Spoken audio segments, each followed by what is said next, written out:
I guess here's the question, right? Does the TV narrative fit how America actually feels?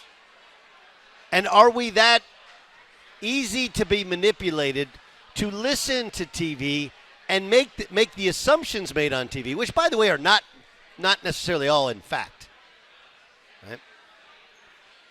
Are we that easy to manipulate? Like, what's happening here is no different than what I said has happened with the president, no different than what I've said what's happened with LeBron James. Either you're all in or you're out.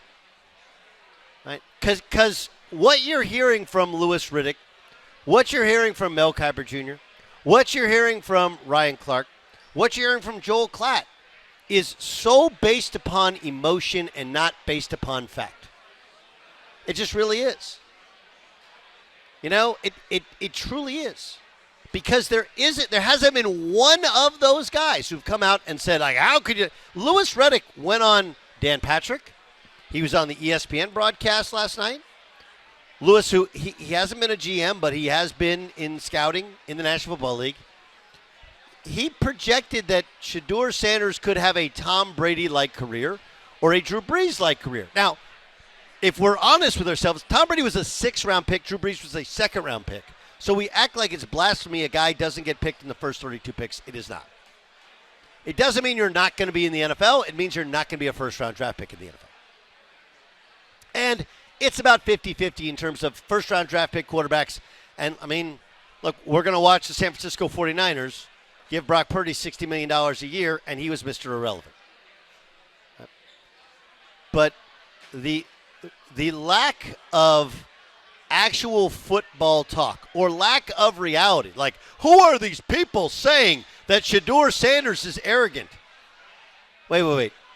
Does anybody not think Shedeur Sanders carries himself in a manner that's not arrogant and entitled? Like, we're not making assumptions. We're not taking unnamed sources. These are pretty easy things to follow. And I don't think it's just one thing. I don't think that Deion's his dad or the threats of holding him out if he was picked by a team they didn't want to be picked up. I don't think that's the reason he falls. I don't think it's solely because, of the ego and the active entitlement or the flashing of the watch. I think those things don't help. I also think something that hasn't been discussed is not a bunch of teams need quarterbacks. They just don't. Go through the teams and figure out who needs it. Because if you're the Saints, and look, I don't think Derek Carr is good enough to get to the playoffs with. Right? The Raiders couldn't stand him. The Saints didn't really like him either, right? But it's pretty obvious the Saints have decided that we have a better shot of turning this thing around with the money we have spent and then using that draft pick towards a player than we do drafting Shedeur Sanders, which means we have to start Shedeur Sanders at some point this year. Really, after free agency, you can count on one hand a team that doesn't have a quarterback plan, right? Like, tell me the team that's I can't believe the Packers. The Packers have a bunch of money in Jordan Love.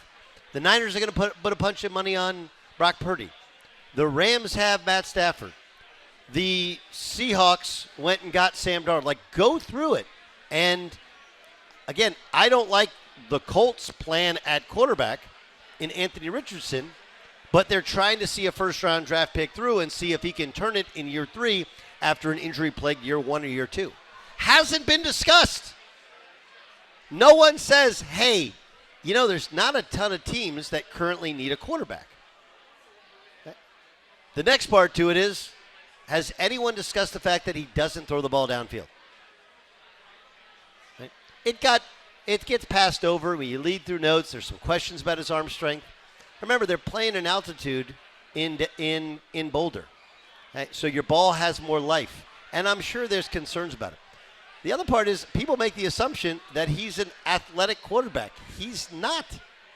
He's son of Deion Sanders, who's one of the greatest football players ever, an incredible athlete. But there's 2 sets of the gene pool, and pretty obvious that some genes are stronger than others, and those genes don't necessarily make you fast. And then you get to the big part of it. I think actual football talent is huge. But if we go back to when Josh Rosen was drafted, remember Josh Rosen was projected early on to be the number 1 pick, and he slid to 10, started half of 1 year with the Cardinals, then was released. They signed Kyler Murray, draft him number 1 overall the next year. But the stories behind Josh Rosen were this. This is an actual GM told me this. He said, I went to his high school, St. John Bosco. I went to UCLA. And there wasn't anyone we brought in that we interviewed that said, you know who the best guy I ever played with was? You know who my dog is? You know who my boy is? You know who's got my back? Josh Rosen. Did they respect his talent? Yeah. Is he a bright dude? Yeah. Does he bother you? No. And I'm sure Shedeur is the same way. Like, Shedeur is probably a great dude to be around. But in terms of, do you want to go to war with this dude? Is he always going to have his back? Shedeur Sanders strikes me as a younger, unproven version of LeBron James, where when things go wrong, everybody around LeBron points to somebody else. Right? Don't believe me, it happened last week, right? Where his agent said, hey, it wasn't really a big 3 in Miami. Chris Bosh wasn't a big 3. What does that mean? That's when we lost, Chris Bosh was the problem. Remember, these guys who scout in the NFL, they don't miss anything. It's their job not to miss anything. And when Colorado played at Nebraska early this year, and Shedeur Sanders was removed from the game, mostly because he was taking a beating because his offensive line, by their estimation, wasn't doing a good enough job. And then the blame of last year and even some of the blame of the losses this year fell on other people other than Shedeur Sanders. It tells you all you need to know.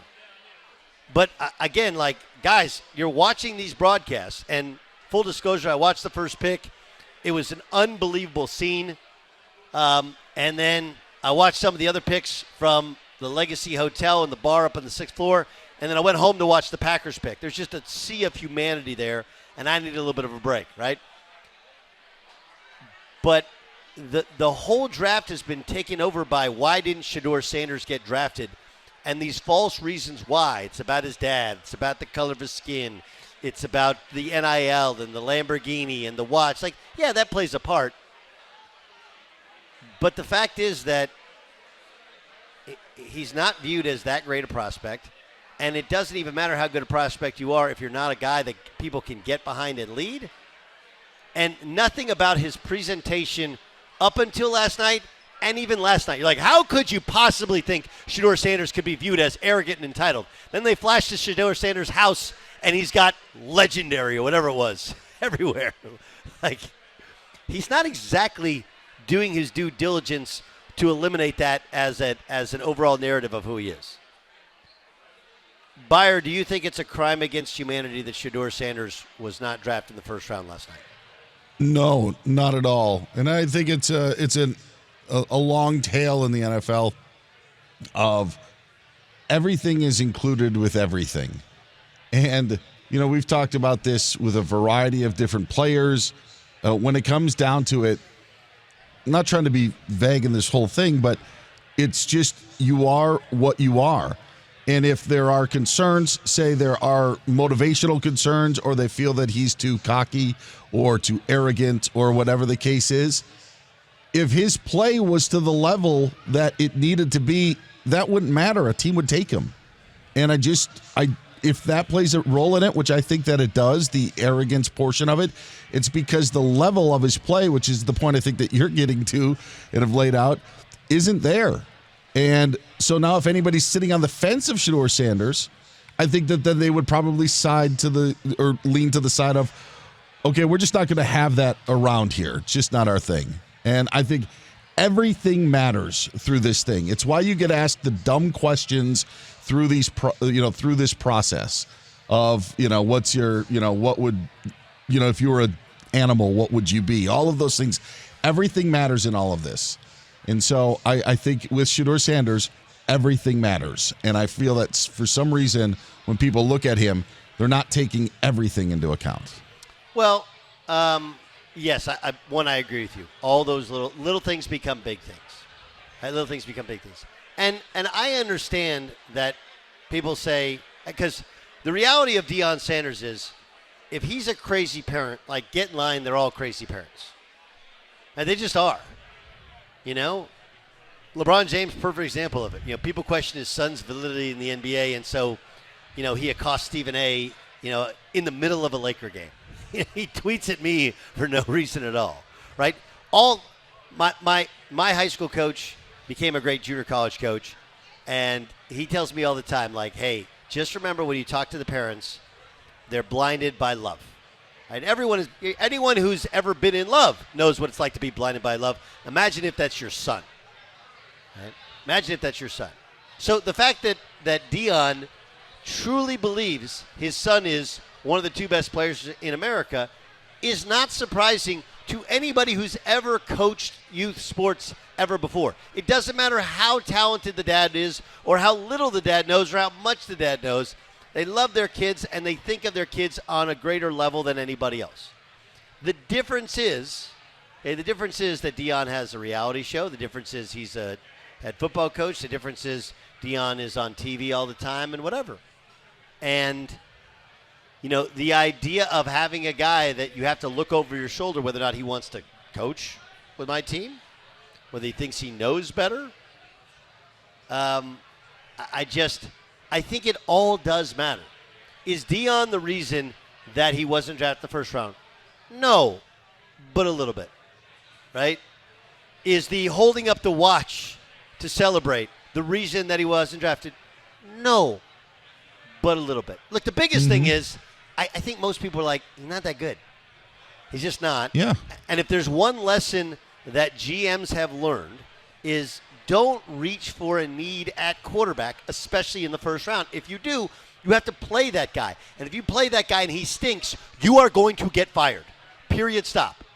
If you draft a wide receiver and he stinks, you can survive. If you draft a left tackle and he stinks, you can survive. If you draft a quarterback and he can't play at that level, or he's not a leader, or he's whatever, you are getting fired because you have to play that guy.